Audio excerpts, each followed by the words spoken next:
Thank you, Madam President, trustees, and members of the community who are joining us this evening.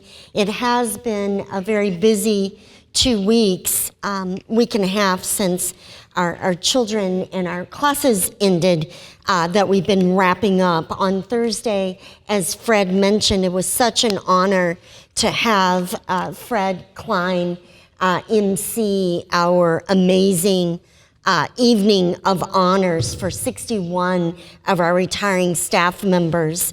It was just a lovely evening as we heard highlights of the careers of each of the 27 teachers who were able to join us. You can see some highlight photos here as well as on our website. I want to thank Mr. Fred Klein and also the Skyline String Ensemble who provided entertainment during the social hour. I also want to thank the trustees who were able to join us. Several trustees were in attendance as well. And lastly, just recognize Miss Amy Osensky, who does all of the work behind the scenes to make sure that we do a good job of honoring our teachers at this annual event.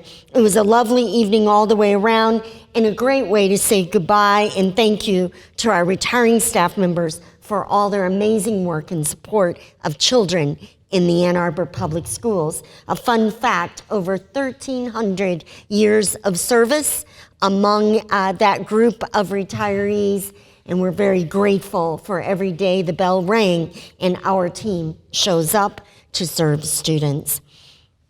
2 of our high school teams, we've wrapped up recently with our principals and leadership team meeting just last week, and also said goodbye to departing and retiring administrative staff members. 2 of our high school teams this week presented at a meeting of over 400 high school leaders from across the state. I've been following their conference on Twitter, and I have to share with you, trustees and community members, it looks like their conference is a lot better than the superintendent's meeting, so I may switch over next year and go to theirs.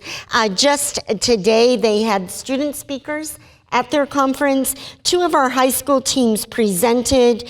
The Pioneer team with Paul DeAngelis, Tiered Interventions That Work, and then the Skyline team presented Social, Emotional, and Academic School Support Systems. Both of those sessions were standing room only, and they had to bring in additional chairs. So I just appreciate that our leaders and our teachers are in demand in terms of sharing the great work that they're doing. Coming up in the next month, our Huron IB team will also be out sharing the work that we're doing at Huron High School, Mitchell Elementary, and Scarlett Middle. I'm proud of our school teams who develop themselves to reach farther and establish great systems in support of our students. We're happy to announce this evening, and trustees, this one got out ahead of us because it happened. We've been working for months and months, and then it happened very quickly. DTE put out a press release before even all the parties involved knew that they were releasing it. So this is exciting and great news. But the Ann Arbor Public Schools, our students will soon be riding some of the first zero-emission electric school buses in the state of Michigan. So this is a project we've been working on for many months. DTE announced last week that its partnership with Ann Arbor Public Schools was selected by the state of Michigan to receive funding for 4 Thomas-built Julie buses powered by Proterra, as well as the equipment to charge them. So trustees, I imagine, I haven't gotten to visit with the exec yet, but my guess would be that this matter will go to planning committee and we'll be able to talk more about our details. We're excited to help bring clean electric transportation to thousands of Michigan students, shared Trevor F. Lauer, President and Chief Operating Officer of DTE Electric. This partnership and grant fits well with our commitment to advancing both STEM education and to Michigan's clean energy future. I just want to give a shout out to Mr. Marios Dimitru, Mr. Emil Laudzana in the facilities team, and also to Carlene Colvin Garcia, parent, Ann Arbor Public Schools parent, who drove this project. They've done the work, and our children will be the beneficiaries. So more detailed information to come, trustees, but exciting news. I thought we might talk about this earlier tonight during our scholarships. 2019 Pioneer graduate Gabrielle DeMott, here she is, was recently awarded the $10,000 Bill Browning Scholarship. Brian and Eric Spaley, brothers and former Pioneer soccer players, established the scholarship to honor their former soccer coach, Bill Browning, who also taught at Hazley Elementary School. He was a tireless environmental educator. We called his name last week, as we do on many evenings, for the legacy he has left for environmental education. Bill Browning created and coached the soccer clubs at Pioneer, and after he retired in 1997, he continued to volunteer at our elementary schools and later served as a Board of Education trustee. Mr. Browning passed away in March of 2018, just a little over a year ago, and the Spaleys wanted to honor him by helping a student on the next stage of education from the community they were born and raised in. As the award recipient, Gabrielle DeMott was surprised to learn that her favorite elementary school memories, the science trips, were actually planned by Mr. Browning, and she plans to attend the University of Michigan this fall. She's not sure yet what she will major in, and she has said that environmental studies always stood out to her throughout her career in the Ann Arbor Public Schools, and the Spaleys share that they are proud to have Gabrielle chosen as the first recipient of this very generous $10,000 scholarship. A question that many people ask, trustees, I hear it often, and you probably do too, is for those who work all year round in the Ann Arbor Public School, what is it that we do all summer when school is not in session? And trustees every day, just like you folks, say, I hope you have a great summer. And they say that like we're going home. And indeed, many folks on the team do have their summer time a little more flexible. But I do want to call out some amazing members of our team. And you guys, Tamala, you guys there are among those on this team that are showing up for work every day, and thank you for that. Although the regular academic year is ended, our school buildings are buzzing with activity throughout the summer. I drove past several today, and all their parking lots were full. We are housing summer academic programs and enrichment programs across the district. We reported last week on the launch of our summer Rec and Ed camps.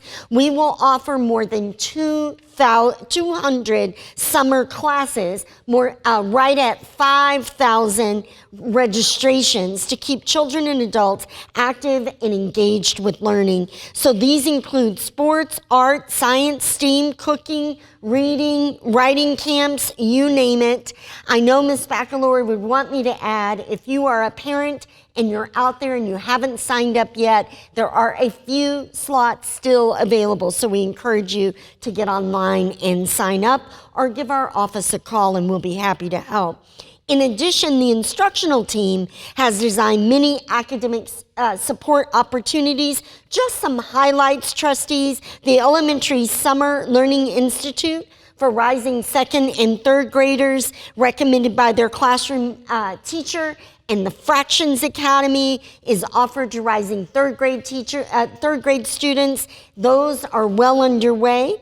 Middle school teachers are participating in math support, Project Lead the Way, and English language arts camps. There's also an academic youth development program at Eastern Michigan University to give students a boot camp, a leg up in preparing to take algebra and be successful in math this fall. That is a huge equity component for us, ensuring that our students, particularly students from underperforming student groups, are able to master their higher level math. High school summer offerings include traditional and online classes. Trustees, as you know, our students take the classes to advance. They take them to catch up. And some students are in the classes just so they don't lose ground, that they're reinforcing their learning from the year. Students also have the opportunity in our A2 Virtual Academy. That group is amazingly busy right now.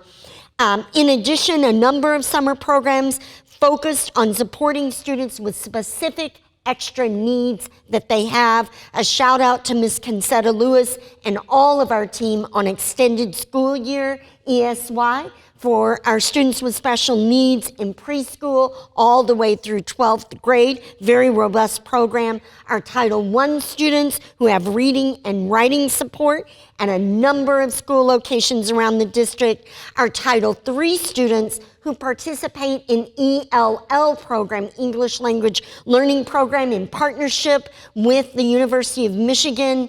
Our teacher training program, that is an amazing program. And then I want to give a shout out to our performing arts teachers. Trustees, you've heard about it, but our summer music programs include band, orchestra, jazz band, and drumline. And we are adding this year a choral component, which is wildly popular and I know will be successful. I look forward to joining those performance groups in Interlochen on 2 Sundays coming up in August, and I know it's going to be a great performing arts summer. We are so pleased that we are still able to offer year-round learning opportunities. Trustees, these are opportunities that have been cut in many of our surrounding districts across the state and across the country, and yet we are still able to implement these exciting opportunities to support our students. In addition to all of our academic and enrichment program, I do want to give a shout out to our facilities team. Mr. Emil Latzana looks pretty cool and calm over there, but I promise you, we are on a full court press. I found myself up in the night reviewing the number of days we have available. I should not be doing that this early in the summer, but that is a sign of how much work we've set out to get done to support our students and our staff in having buildings that are rehabbed, having all of our remodel activities completed. Our crews are working hard, trustees, not just Monday through Friday, but they are on 7 days a week right now so that we are able to be well prepared for the 2019-20 school year. That date is September 3rd, 2019, and it's just a short time away. Very briefly, I do want to give a shout out to 2 of our leadership team cabinet members who are departing the Ann Arbor Public Schools. I did give them the evening off. It seemed like the right thing to do.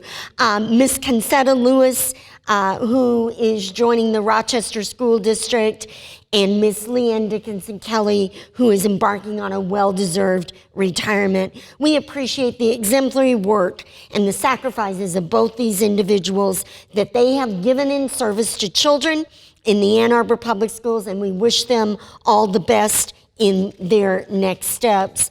Trustees, as we prepare to wrap up this 2018-19 school and board calendar year, I want to refer, and I think Ms. Helton is going to bring it up so you can see it. You have a copy in your packet as well as you received a copy on email today. I appreciated Trustee Gaynor answering that he'd already read the article. This is an Atlantic article from a couple of years ago, but I want to point out that James and Deb Fallows took a 54,000-mile journey to understand what makes cities successful. And they journeyed around America in a single-engine plane, and reported back from the trip as to what they were learning about the signs of success. From this, they published 11 signs a city will succeed. Those 11 signs are these: that a divisive national politics seem like a distant concern, that you can pick out the local patriots, that public-private partnerships are real, that people know the civic story, that there is a downtown, even a vibrant downtown, that they are very near a research university, that they have and care about a community college, that they have unusual schools. They said early in their stay they would ask, what is the most distinctive school to visit at the K-12 level? If 4 or 5 answers came quickly from respondents, that was a good sign for the community. Sign number 9, they make themselves open. Sign number 10, they have big plans. And sign number 11, they have craft breweries. And so I want to call out sign number 2 as we wrap this 2018-19 school year. And as we close this year, I want to acknowledge and honor with deep gratitude the hundreds of hours given by the trustees of this Board of Education. Your work is challenging to serve our students in the Ann Arbor community well. It is often difficult work. When I review your agendas, I ask myself, how is it that we're able to find trustees who will serve and give their time on the board? Because these topics are not easy, simple, or always happy topics. They are complex, they are challenging, and they matter for our community. I know that your work is often overlooked and taken for granted, and I know that some of you wish I wouldn't call this out, and yet it is a superintendent's report. So I want to say that through the steps we have taken during this 2018-19 school year, just a few highlights: a facilities focus, a focus on equity, diversity, and inclusion, a careful review and analysis of how well we're serving special needs students and how we can do that job better. How is it that we will ensure that we close disparities, that we do the hard work to ensure that our teachers and our staff are well supported, appropriately and well compensated, and that we're unlocking how best to get from the terrible realities we face financially to where we all want to be because we share that vision. You've looked at school redesign. You balance a budget even without a budget available from the state. When we think about sign number 2, which is you can pick out the local patriots. In this article, they described that as they asked one question: who makes this town go? And if folks could name individuals in the town that make the town go, it was a sign of success for the community. They reported sometimes it was a mayor or a city council member, a professor, a civic activist, an artist, a saloon keeper, a historian, or a radio personality. What mattered was that the question had an answer. And the more quickly that answer was provided, the better shape the town was in. Trustees, I don't say it often enough, but you do make this town go. And in so many ways, we are better because of your courageous work to face the challenging components that we face, but seek the opportunity inside those challenges. So trustees, on behalf of my team in the Ann Arbor Public Schools, we wish you a healthy summer respite. I apologize that it is only 4 Wednesdays long because we do have a meeting scheduled for July 31st, and then your August board retreat. We always look forward to that on August 21st. It continues to be my greatest professional honor and privilege to serve as the superintendent of the Ann Arbor Public Schools, and I thank you for this opportunity to share the report. We wish all in our system, whether they are at work every day or whether they are out in classes or at conferences learning, we wish everyone a happy, healthy, and safe summer 2019, and we look forward every moment to September 3rd, when we will welcome our team and our community back to our schools. Thank you.